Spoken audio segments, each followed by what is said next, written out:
Hello Galopers, welcome back to my channel Trending Gelo. Kali ini kita akan rangkum alur film India berbahasa Tamil dengan judul Marutinagar Police Station. Film yang dirilis tahun 2023 ini disutradarai oleh Dayal Padmanabhan dan dibintangi oleh para Laksmi sebagai polisi Archana. Marutinagar Police Station bercerita tentang 4 sahabat yang ingin balas dendam atas kematian teman mereka. Namun sayang, semua rencana yang mereka susun gagal total. Calon korban yang ingin mereka bunuh ternyata terlebih dahulu dihabisi oleh pembunuh misterius yang tidak diketahui identitasnya. Di sisi lain, mereka juga berada dalam situasi yang tidak menguntungkan. Keempat sahabat ini justru dicurigai polisi sebagai pelaku pembunuhan. Siapakah pembunuh misterius yang telah menghabisi target mereka? Dan apa motif dibalik pembunuhan tersebut? Penasaran? Nah, Gelovers, makanya simak rangkuman alur film ini tanpa skip biar ketemu magisnya film ini. Dan jangan lupa subscribe agar bisa mendapatkan updatean terbaru film keren India lainnya, spesial di channel Trending Gelo. Oke Gelovers, tanpa banyak basa-basi, kita langsung ke TKP.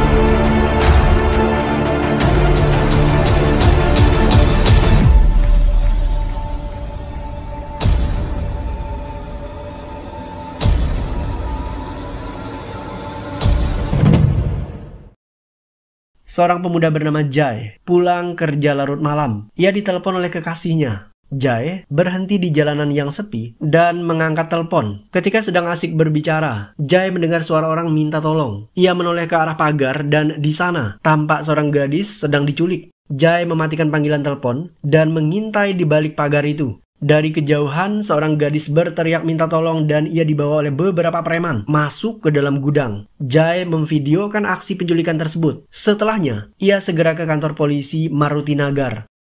Kehadiran Jai dihentikan oleh polisi yang bernama Guru Nathan. Jai segera melaporkan apa yang terjadi. "Pak, seorang gadis diculik 5 pemuda di pabrik kapas," ucap Jai panik. Kebetulan, polisi Nathan sedang sendirian di kantornya karena anak buahnya keluar untuk membeli makanan menggunakan mobil dinas. "Oke, kalau begitu kita segera berangkat ke sana sekarang juga," ucap polisi Nathan. Mereka berdua naik motor ke TKP. Sebelum berangkat, Jai kembali ditelepon oleh kekasihnya. Polisi Nathan kemudian memotong pembicaraan mereka dengan berkata, "Matikan teleponnya, kita harus berangkat sekarang juga." Jai kemudian mematikan telepon itu dan mereka segera berangkat ke TKP.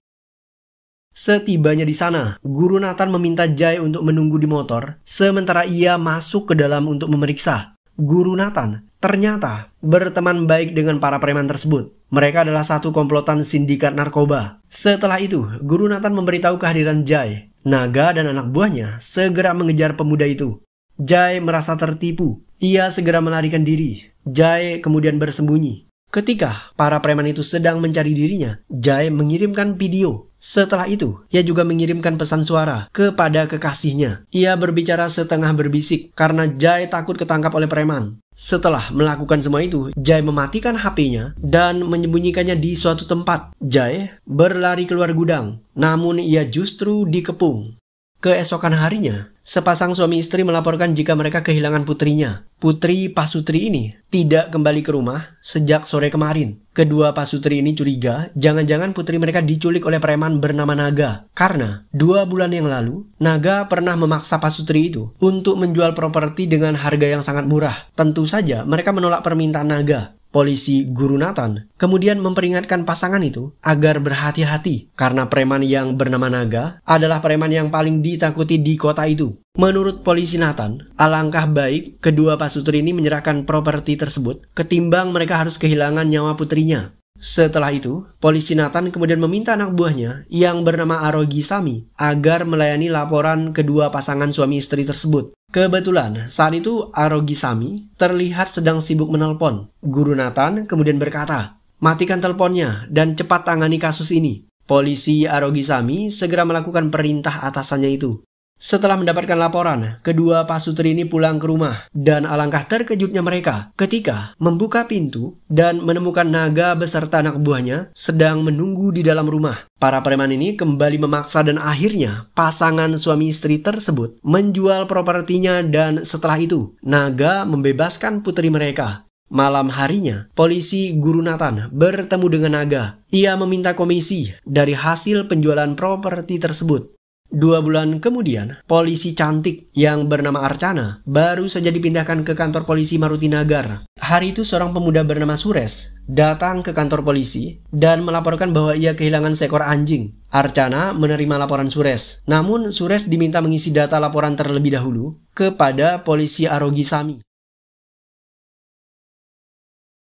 Selain Suresh, ada 2 pemuda lain yang juga datang di kantor polisi dan mereka sedang membuat laporan. Kedua pemuda ini adalah Siva dan Aravinda. Siva tampak gemetaran. Ia merasa gugup sekali. Ketika ditanya polisi, Siva mengaku jika dirinya baru pertama kali masuk ke kantor polisi sehingga ia begitu gugup. Siva ditahan karena ia terlibat perkelahian dengan pemuda yang bernama Bala. Demi keamanan keduanya, polisi Archana menahan Bala di dalam sel. Sementara Siva, ia diminta menunggu di ruang tunggu kantor polisi tersebut. Sementara Aravinda, yang duduk di sebelah Siva, ia melaporkan kehilangan dompet ketika berada di terminal bis. Tingkah Aravinda ternyata sangat mencurigakan. Ia menoleh ke arah polisi Archana, dan setelah itu, Aravinda mendapatkan pesan WA. Pesan WA itu kemudian ditunjukkan Aravinda kepada Siva. Setelah membuat laporan kehilangan, Aravinda dipanggil oleh polisi Archana. Archana kemudian memberikan sepucuk pistol secara diam-diam tanpa diketahui oleh polisi lainnya di ruangan tersebut. Aravinda segera mengambil pistol itu dan memasukkannya ke dalam tas. Setelahnya, polisi Archana berkata, "Aku akan memproses laporan kalian, tapi kalian harus tunggu sebentar sampai kepala polisi datang." Aravinda kemudian duduk di kursi yang bersebelahan dengan ruang tahanan. Di dalam sel tersebut terdapat 2 pemuda yang ditahan. Tidak hanya Aravinda, Siva juga diminta menunggu. Laporan mereka akan diproses setelah kepala polisi Guru Nathan menandatangani laporannya. Siva dan Aravinda duduk berdampingan dan mereka sesekali menoleh ke arah Archana dengan tatapan yang mencurigakan. Bahkan, seorang pria yang ada di dalam sel tahanan juga menunjukkan gerak-gerik yang mencurigakan. Ternyata, polisi Archana adalah kekasih Jai. 2 bulan yang lalu, polisi Archana menelpon Jai pukul 11 malam. Saat itu Jai melihat seorang gadis diculik dan ia terpaksa memutuskan panggilan telepon. Bahkan ketika Archana menelpon balik, Jai tetap memutuskan panggilan teleponnya karena saat itu ia sedang bersama dengan polisi Guru Nathan. Jai mengirimkan pesan terakhir pukul 11.30 malam berupa pesan voice note ke Archana dan setelah itu ponselnya tidak pernah aktif lagi. Sayangnya, pesan Jai tidak terdengar jelas karena ia mengirimkan pesan dengan cara berbisik. Archana tahu jika Jai panik dan nyawanya dalam bahaya. Ia segera mengirimkan pesan itu kepada ketiga temannya. Mereka adalah Siva, Bala, dan Aravinda. 3 orang inilah yang ada di dalam kantor polisi tadi. Siva kemudian meminta Archana agar segera lapor polisi, namun Archana tidak mau. Archana punya firasat buruk. Intuisinya mengatakan bahwa mereka harus menyelidiki kasus tersebut. Archana kemudian meminta bantuan ahli IT kepolisian yang bernama Zahir. Setelah melacak ponsel Jai, Zahir menemukan 2 panggilan masuk malam itu, dan keduanya berasal dari nomor HP Archana. Zahir juga melacak posisinya. Telepon pertama pada pukul 11 malam, Jai sedang berada di area pabrik kapas. Sementara panggilan kedua, pukul 11:15, posisi Jai justru berada di kantor polisi Marutinagar. Setelah itu, pukul 11.30 malam, ketika Jai mengirimkan voice note, posisi GPS ponselnya menunjukkan jika Jai berada kembali di pabrik kapas.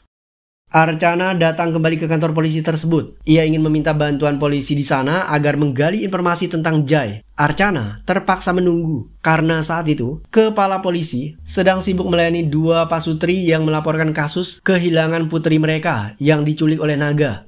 Awalnya, Archana ingin bekerja sama dengan polisi di wilayah tersebut, namun seketika ia berubah pikiran. Archana mendengar nada bicara dan kalimat yang digunakan oleh polisi Guru Nathan ketika ia memerintahkan Arogisami. Saat itu, Nathan berkata dengan suara yang cukup keras, "Arogisami, matikan teleponnya dan tangani kasus ini." Saat Guru Nathan mengatakan kalimat itu, Archana merasa dejavu karena kalimat itu seakan pernah ia dengar sebelumnya ketika Archana terakhir kali menelpon kekasihnya Jai. Jai berbicara di telepon dan mendadak terdengar suara seseorang yang berkata seperti ini, "Matikan teleponnya, kita harus berangkat sekarang juga." Suara dan nada bicara polisi Guru Nathan mengubah niat Archana. Ia tidak jadi menanyakan kasus tentang Jai kepada Guru Nathan. Archana justru meminta polisi Guru Nathan agar ia dipindah tugaskan ke kantor polisi Marutinagar dengan alasan kantor polisi itu masih butuh beberapa personil baru. Kantor polisi Marutinagar memang belum punya gedung permanen sehingga masih menyewa bangunan darurat tanpa adanya sekat pembatas antara ruang pimpinan dan juga anak buah. Nathan dengan senang hati menerima Archana. Polwan cantik itu akhirnya dipindah tugaskan ke sana. Dalam pertemuan itu, Archana berhasil meminta nomor HP Nathan. Ia kemudian meminta Zahir agar melacak panggilan telepon polisi Nathan. Menurut Zahir, Guru Nathan sangat intens menghubungi bos preman naga. Zahir bahkan memastikan jika posisi terakhir ponsel Jai aktif, yaitu di kawasan pabrik kapas milik bos preman naga. Itu artinya Naga dan Guru Nathan pasti punya kaitan erat dengan hilangnya Jai. Archana dan 3 sahabatnya adalah anak yatim piatu. Mereka dibesarkan bersama di sebuah panti asuhan. Jai juga anak yatim piatu dan ia ditemukan di depan panti asuhan saat masih kecil. Mereka berlima tumbuh bersama seperti keluarga. Ketika dewasa, Archana dan Jai justru jatuh cinta dan menjadi pasangan kekasih. Archana menyusun siasat untuk mengatasi Naga dan juga Guru Nathan. Mereka kemudian menangkap anak buah kepercayaan Naga yang bernama Sinu. Sinu adalah pengedar narkoba, namun kesehariannya ia menyamar menjadi penjual es tebu. Archana dan 3 sahabatnya kemudian mendatangi Sinu. Mereka berpura-pura ingin membeli narkoba. Di saat itulah mereka menculiknya dan membawanya ke sebuah gedung kosong. Di sana, Sinu diinterogasi dengan cara paksa. Dari keterangan Sinu, Archana akhirnya mengetahui jika Naga membunuh Jai dan membuang mayatnya. Archana dan teman-temannya segera ke rumah sakit dan di sana mereka menemukan mayat Jai. Kematian Jai membuat Archana dan teman-temannya begitu terpukul.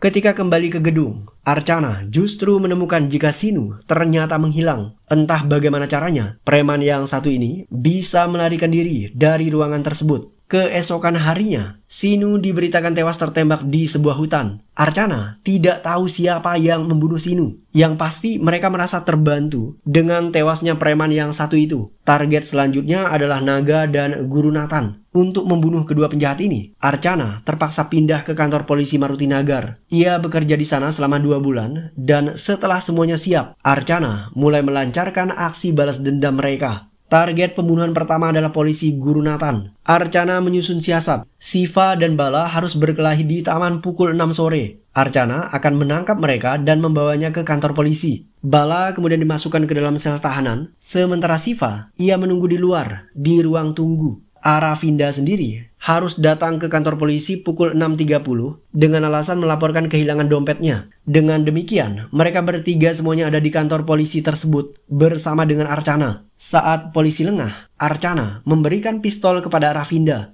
Aravinda harus duduk di kursi tunggu, tepatnya di samping sel tahanan, supaya ia bisa memberikan pistol itu kepada Bala yang disekap di dalam sel. Sebenarnya, di tempat itu ada seorang tahanan lain yang disekap bersama Bala. Namun, tahanan itu buta. Polisi Guru Nathan biasanya kembali ke kantor jam 7.30 malam. Pukul 7:55, Archana akan memberikan dokumen kepada Guru Nathan. Tepat pukul 8 malam, Siva harus pura-pura pergi ke toilet dan mematikan lampu yang terletak tepat di samping toilet. Ketika lampu dimatikan, Aravinda segera memberikan pistol kepada Bala yang ahli dalam menembak. Di saat bersamaan, Archana akan menyalakan senter di ponselnya untuk memberikan pencahayaan kepada Nathan supaya Nathan bisa menandatangani dokumen tersebut. Dan momen itulah yang akan dimanfaatkan oleh Bala agar menembak mati Guru Nathan. Setelahnya, Bala mengembalikan pistol itu kepada Aravinda. Semua itu harus terjadi selama 3 menit. Setelah itu, Siva akan kembali menyalakan lampu. Setelah rencana matang, pukul 7.30 malam, Nathan benar-benar muncul di kantor polisi. Ia ngobrol dengan Archana dan bertanya tentang siapa saja yang ditahan di kantor itu dan kenapa mereka bisa ditahan. Archana menjelaskan semuanya. Pukul 7.45, mendadak Naga datang ke kantor polisi dan merusak semua rencana mereka. Naga berbicara dengan Nathan hingga pukul 8 malam. Sehingga Archana terpaksa memberikan kode kepada teman-temannya agar menunda rencana pembunuhan sampai Naga pulang dari kantor polisi tersebut. Tetapi sejurus kemudian,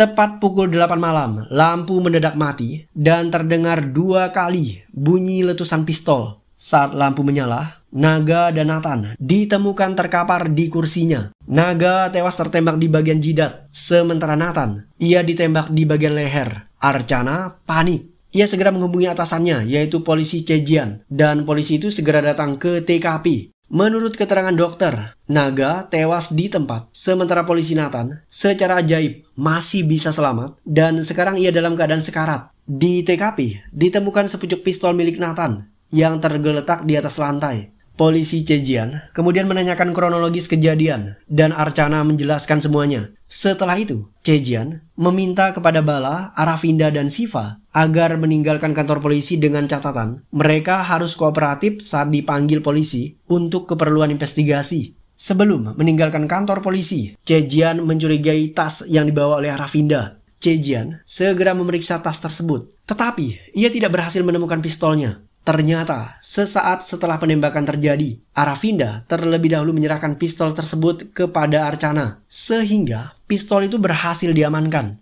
Polisi Chejian memeriksa panggilan telepon Nathan, dan di sana ia mengetahui jika Nathan dan Naga punya hubungan yang sangat intens. Keesokan paginya, Chejian mengumpulkan seluruh anak buah Naga di halaman kantor polisi. Ia ingin menggali informasi tentang Naga dan Nathan. Dari kesaksian mereka semua, Chejian akhirnya tahu jika ternyata Nathan dan Naga adalah partner in crime. Mereka berteman baik dalam urusan hal-hal yang tidak baik. Dokter kemudian menyampaikan hasil lab forensik. Ternyata peluru yang membunuh Naga tidak sama dengan peluru yang menembus leher Nathan. 2 peluru itu berbeda. Itu artinya ada 2 pistol yang mungkin digunakan oleh pembunuh. Tetapi pistol itu tidak ditemukan di TKP. Yang ada hanya pistol milik polisi Nathan. Selain itu, jarak tembakan sangat dekat, yaitu berkisar antara 1 hingga 2 kaki. Jadi, selain polisi Nathan, ada penembak lain yang membunuh Nathan dan setelahnya ia melarikan diri. Jenis peluru yang kedua bukan berasal dari peluru legal milik kepolisian. Sementara itu, Suresh, pemuda yang melaporkan kehilangan anjingnya, justru kabur dari kantor polisi sesaat setelah terjadi penembakan. Dan sekarang ponsel Suresh tidak aktif.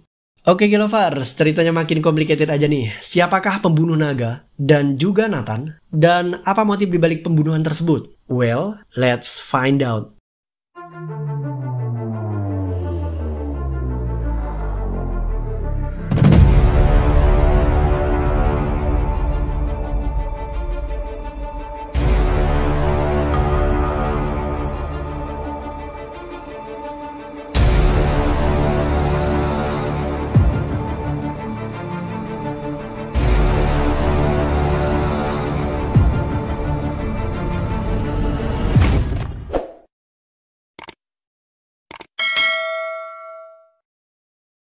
Polisi Chejian dan Archana mendatangi rumah duka. Di sana ia bertemu dengan sopir Naga. Sopir itu terlihat ketakutan. Polisi Chejian segera menyeretnya ke kantor polisi. Setelah diinterogasi, sopir Naga mengaku jika ia menunggu di dalam mobil ketika Naga masuk ke dalam kantor polisi. Saat mati lampu, tampak seseorang berlari keluar menuju ke lubang septic tank dan setelah itu masuk kembali ke dalam kantor polisi. Archana segera menelpon 3 temannya. Ia menanyakan siapa yang telah membuang pistol itu ke dalam lubang septic tank. Shiva mengaku jika dirinya adalah pelakunya. Saat mati lampu, terdengar bunyi tembakan dan seketika pistol terlempar ke arah kaki Shiva. Karena takut dituduh sebagai pembunuh, ia mengambil pistol itu dan segera berlari keluar. Kemudian membuangnya ke dalam septic tank. Tindakan Shiva menjadi blunder bagi rencana Archana dan teman-temannya. Meskipun demikian, Archana berpesan kepada Shiva agar jangan pernah mengakui perbuatannya itu di depan polisi. Keesokan harinya, polisi menggali lubang septic tank itu. Namun sayang, mereka tidak menemukan pistol yang dicari. Polisi kemudian meminta supir Naga agar mendeteksi wajah orang yang berlari keluar dari kantor polisi. Namun, lagi-lagi disayangkan, sopir itu tidak bisa memastikan wajah mereka karena saat itu suasananya sangat gelap. Polisi Chejian kemudian mematikan lampu. Ia meminta para tersangka berlari keluar dari kantor polisi dan membuang sesuatu di lubang septic tank. Bala dan Aravinda secara berturut-turut memperagakan aksi keluar dari kantor polisi tersebut dan membuang sesuatu di dalam lubang septic tank. Tetapi sopir Naga tetap tidak bisa mengidentifikasi mereka. Sekarang giliran Siva yang berlari ke arah septic tank. Beruntung, ketika Siva melakukan itu, sopir tersebut tetap saja tidak bisa mengenali Siva. Ia tidak yakin siapa di antara mereka yang melakukan itu karena saat itu suasananya benar-benar gelap. Tidak lama berselang, polisi berhasil menangkap Suresh. Suresh mengaku jika dirinya kabur dari kantor polisi karena ia takut dituduh sebagai pelaku. Suresh kemudian diminta untuk memperagakan aksi berlari dari kantor polisi. Sopir Naga yang dalam keadaan gugup kemudian menuding jika Suresh adalah orang yang telah berlari keluar dan membuang sesuatu di septic tank. Sopir Naga melakukan ini karena ia tidak tahan dengan tekanan polisi. Meskipun demikian, polisi tetap membebaskan Suresh dan ia masih dalam pengawasan karena polisi belum punya bukti yang kuat untuk menahan Suresh. Polisi menemukan pistol di sebuah selokan yang berjarak sekitar 1 km dari lubang septic tank. Ternyata lubang septic tank itu berhubungan langsung dengan selokan di sekitar kantor polisi. Ketika melihat pistol itu, polisi Cejian teringat akan apa yang terjadi. Cejian menelpon Naga. Ia mengajaknya bertemu di sebuah kafe. Naga harus pergi sendirian dan tidak ada yang boleh menemaninya. Dalam pertemuan tersebut, Cejian menjelaskan jika polisi Nathan saat ini reputasinya buruk dan sudah diketahui oleh pihak kepolisian jika Nathan bekerja sama dengan Naga dalam sindikat narkoba. Komisaris polisi meminta Cejian agar menyelidiki hubungan antara Nathan dan Naga. Sebelum hubungan mereka terbongkar, Nathan pasti akan membunuh Naga agar kerjasama mereka tidak bisa terendus oleh polisi. Nah, sebelum Nathan melakukan itu, Cejian terlebih dahulu meminta Naga agar membunuh Nathan. Polisi Cejian berjanji akan melindungi Naga dari hukuman karena Cejian akan ditunjuk untuk menginvestigasi kasus pembunuhan itu. Naga diminta menembak mati Nathan tepat pukul 8 ketika mati lampu. Setelah menembaknya, Naga harus segera berlari keluar dan membuang pistol ke arah selokan. Suasana gelap dan tidak ada saksi mata membuat Naga bisa luput dari tuduhan pembunuhan. Setelahnya, Cejian memberikan pistol itu kepada Naga. Pistol itu adalah pistol ilegal dan tidak terdaftar secara balistik. Cejian menemui atasannya. Ia menjelaskan jika kronologis kejadian adalah seperti ini. Naga datang ke kantor polisi untuk membunuh Nathan karena masalah bisnis narkoba mereka. Saat mati lampu, mereka berdua saling tembak-menembak yang membuat Naga tewas seketika. Agar tidak memperburuk citra polisi, Cejian meminta atasannya agar menutup kasus itu tanpa menyingkap tabir tentang kerjasama bisnis ilegal antara Nathan dan Naga. Atasan Cejian setuju. Kasus itu akhirnya ditutup dengan motif jika penembakan terjadi karena sentimen pribadi semata antara Nathan dan Naga. Seorang agen kartu kredit datang ke kediaman Jai. Ia menagih tagihan kartu kredit tersebut. Bala siap membayar kredit itu untuk temannya Jai. Saat mencoba melakukan pembayaran, Bala menyadari jika kartu kredit itu digunakan untuk membayar tagihan yang cukup besar di sebuah kafe. Alangkah terkejutnya Archana ketika Bala menyebutkan nama kafenya. Ternyata kafe itu sama dengan kafe yang pernah dikunjungi oleh polisi Cejian ketika bertemu dengan Naga, tepatnya di Bike Cafe. Archana segera ke kafe tersebut dan meminta footage rekaman CCTV. Di sana, ia mengetahui jika Cejian bertemu dengan Naga, Nathan, dan bahkan Jai di kafe itu. Salah satu footage rekaman CCTV menunjukkan jika Cejian sedang memeluk Jai. Pemandangan itu sangat mencurigakan. Cejian pasti punya hubungan dengan semua korban yang tewas. Archana dan ketiga temannya segera mencari Cejian dan menanyakan kebenaran yang terjadi. Mereka menemukan Cejian yang sedang berada di kuburan Jai. Archana menodongkan pistol ke arah Cejian dan berkata, "Apa sebenarnya yang terjadi, Cejian? Kenapa kau bertemu Jai, Nathan, dan Naga di Bike Cafe?" Cejian menceritakan semuanya. Dialah yang telah membunuh Sinu. Ketika Archana dan teman-temannya meninggalkan Sinu di gudang tua, Cejian masuk ke dalam ruangan itu. Ia membuka ikatan Sinu dan membunuhnya di sebuah hutan. Chejian memiliki seorang ayah pensiunan polisi. Semasa aktif menjabat sebagai komisaris polisi, ayah Chejian punya musuh bebuyutan. Musuhnya ini kemudian memerintahkan anak buahnya yang bernama Mani agar membunuh Jae. Mani tidak tega. Ia kemudian menculik Jae dan membuangnya di panti asuhan. Jae dibesarkan di sana tanpa sepengetahuan ayahnya. Setelah Jae dewasa, Mani menyesali perbuatannya. Ia mendatangi ayah Chejian dan meminta maaf. Mani menceritakan semua kebenaran yang terjadi. Ayah Chejian kemudian meminta anaknya untuk menjemput kembali Jae supaya pulang ke rumah mereka. Chejian datang ke panti asuhan, namun panti asuhan itu sudah tutup. Chejian kemudian mencari data tentang adiknya Jae melalui seorang penjaga. Ia akhirnya mendapatkan alamat dan nomor HP Jae. Chejian menelpon dan mereka berjanji bertemu di sebuah kafe. Chejian menceritakan semuanya kepada Jae bahwa Jae adalah adik kandungnya dan mereka terpisah karena sebuah dendam antara ayah Chejian dan musuh bebuyutannya. Chejian kemudian mengajak adiknya kembali ke rumah mereka, tetapi Jae menolak. Jae senang mengetahui jika ia punya abang dan ayah, namun ia terlanjur memiliki teman-temannya di panti asuhan yang sudah ia anggap sebagai keluarga. Jae memilih untuk tetap tinggal bersama dengan para sahabatnya itu, ketimbang harus kembali ke rumah.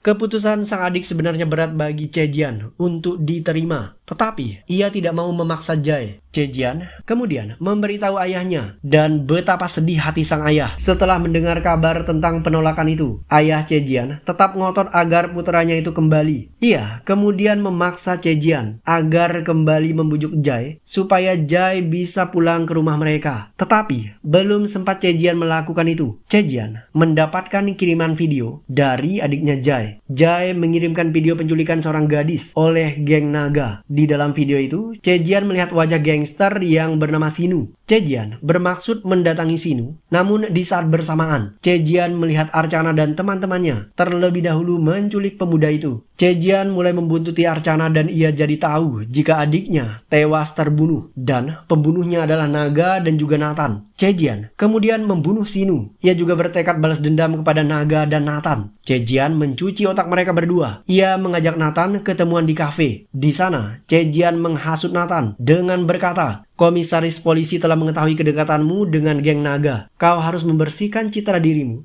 dengan membunuh naga. Jika kau bisa melakukan itu, maka aku akan memberitahu komisaris polisi agar jabatanmu sebagai kepala polisi bisa dipertahankan." Bujukan Chejian membuat Nathan tergoda. Chejian kemudian meminta Nathan agar membunuh Naga di kantor polisi dengan alasan Naga menyerangnya, dan Nathan berusaha membela diri. Tidak hanya menghasut Nathan, Chejian juga mencuci otak Naga. Chejian memberitahu Naga bahwa Nathan akan membunuh dirinya.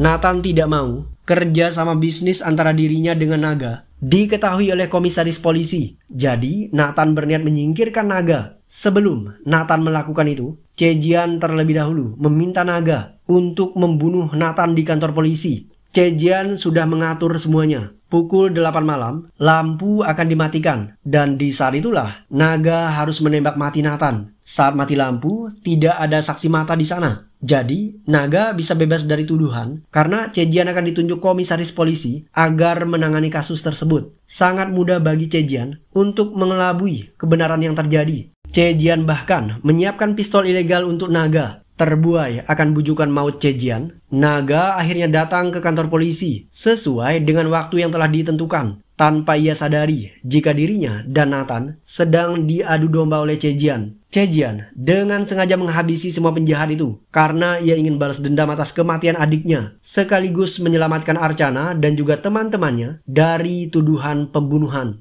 Ketika Chejian menceritakan semuanya, sopir Naga ternyata menguping pembicaraan tersebut. Chejian mengetahui kehadiran sopir itu. Mereka mencoba mengejarnya, tetapi sopir itu segera melarikan diri. Namun naas, ia justru tewas tertabrak.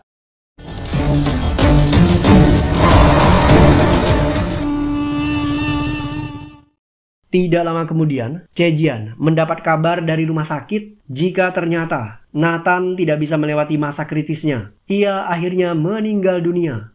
Dan film pun berakhir. பிளான்ல ஸ்டேஷன்ல மெயினா பண்ண வேண்டியது நான்